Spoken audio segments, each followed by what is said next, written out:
octopus gawing sashimi, or paano ito linisin na para mawala yung langsa ng octopus, no? Kasi medyo malangsa tong octopus ora. So panoorin yung tong video na to hanggang matapos para magka-idea kayo. Let's go! Ito mga bay, no, lagyan natin ng asin at saka i-mix natin siya ng hanggang 5 minutes. At saka baliktarin natin, no, at tanggalin yung yung ibig sabihin ng ink, yung laman ng loob, no. So tanggalin natin 'yan. So easy lang yung pagtanggal ng laman loob mga bay. So itong octopus ng mga bay ay tinatawag sa Japanese is taco.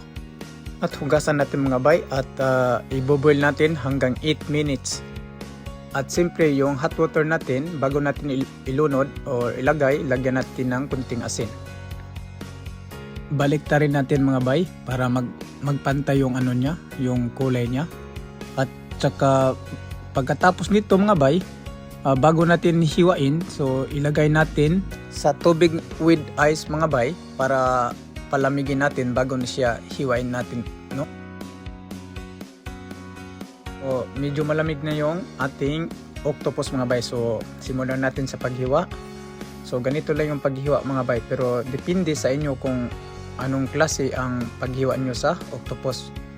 So itong octopus mga bay, alam nyo, masarap talaga sa sashimi at paborito talaga ng mga Hapon, no, dito sa Japan.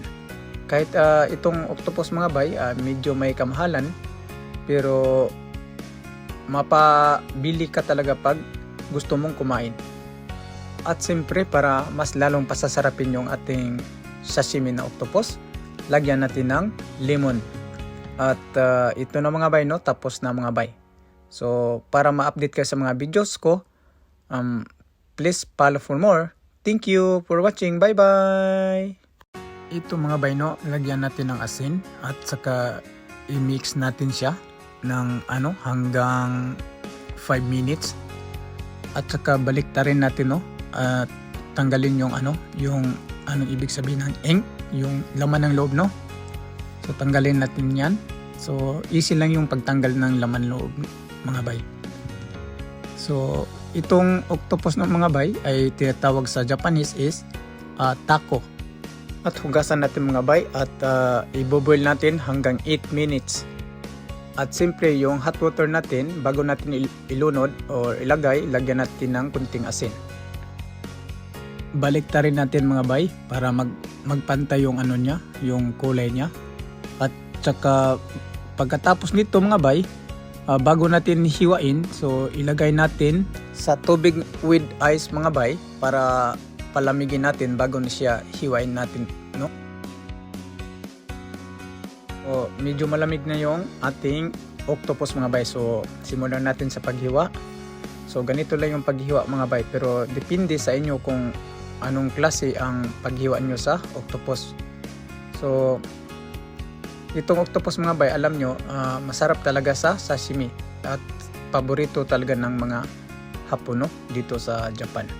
Kahit itong octopus mga bay, medyo may kamahalan, pero mapabili ka talaga pag gusto mong kumain.